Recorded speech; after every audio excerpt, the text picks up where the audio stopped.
What's good? It's Woog. Please like the video, subscribe to the channel if you love music like I do.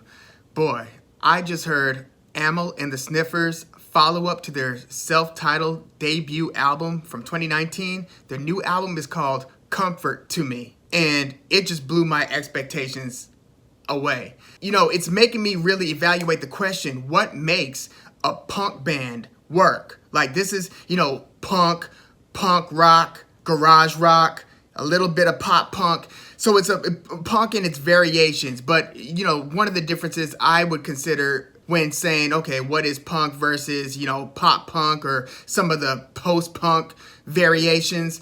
And not only does the speed of the track matter, like punk tends to be like click, click, click, with the stick, click, click, click, and then, a faster speed than a lot of slower post-punk variations.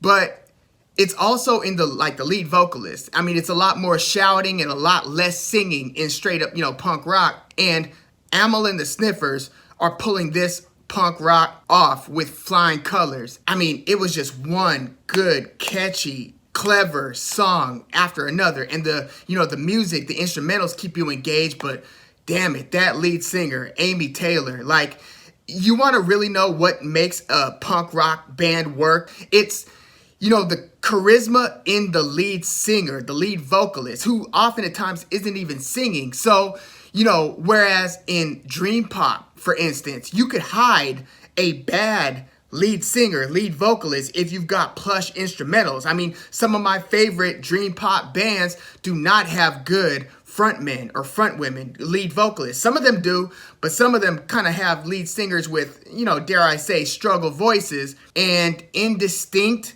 non-charisma, just a lack of charisma. But when you hear Amy Taylor and Amyl and the Sniffers, she's just oozing charisma. Like, it's just flowing and radiating off of her. And you could hear it again, song after song after song. I mean, starting with the first song of the album, Guided by Angels, Security, Hurts are two more good, very good songs from this thing, as are Maggot and Don't Fence Me In. I mean, look, all punk has some level of rebellion, but it's like how you word that rebellion. How cynical are you? How clever and witty and funny and energized are you? What are you saying? Is it a general message? Is it nondescript?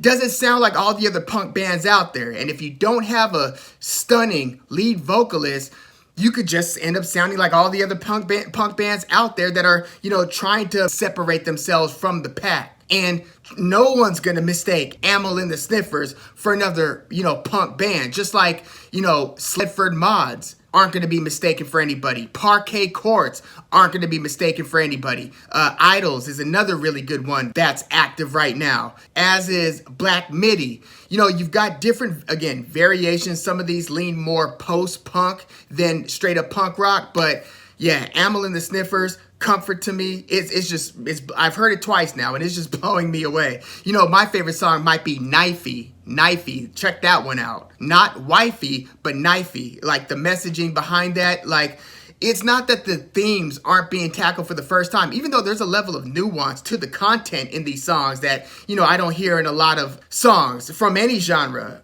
For instance, Security, she basically saying, I'm not looking for trouble, I'm looking for love in the club. Let me in the club. I'm not here to cause a problem. Just let me in. I'm looking for love. But listen to the wit and the cleverness in the lyrics of these songs. I'm going to be listening to this at least a few more times. Amyl and the Sniffers, Comfort to Me. They're out of Melbourne, Australia. Again, this is the follow-up to their 2019 debut album, self-titled Amyl and the Sniffers. Before that, they had a couple EPs. This is back in 2016, 2017. They had a couple variations of band members, but, for the past couple main albums, they've had the same lineup. And again, this lead singer's charisma jumps off the page, and you need that. Again, I believe that you need that for a punk band to work out. I mean, hell, Parquet Courts has two lead vocalists. You're not going to be able to hide a mediocre lead singer. And I'm not talking Whitney Houston, Celine Dion type of singing. I'm not saying that they have to be technically proficient singers. They just have to be able to have a very unique energy and charisma that translates to the song, to the track, to the live performances. And yes, some of that has to do with the tonality in the voice. In the case of Amy Taylor, yes, she's got a good, yelling voice, if you will, or kind of half singing, half yelling voice. It just works out. And again, you can't hide it in the way that you can hide it in not only a dream pop band, but even some of the post-punk variations. In shoegaze, you could somewhat hide a less than great vocalist, but you need to deliver on that in the punk realm. And Amyl and the Sniffers, it works. Listen to Comfort to Me. Let me know what you think about that album. I'm going to definitely try to catch them, and if I can, shoot some photos or video when they come to LA. Gotta check them out. But yeah, let me know if you haven't heard Comfort to Me by Amyl and the Sniffers, and if you have, let me know what you think about it. And please leave your comments in the comments, like the video, subscribe to the channel if you love music like I do. I'm Woog. Thanks for tuning in.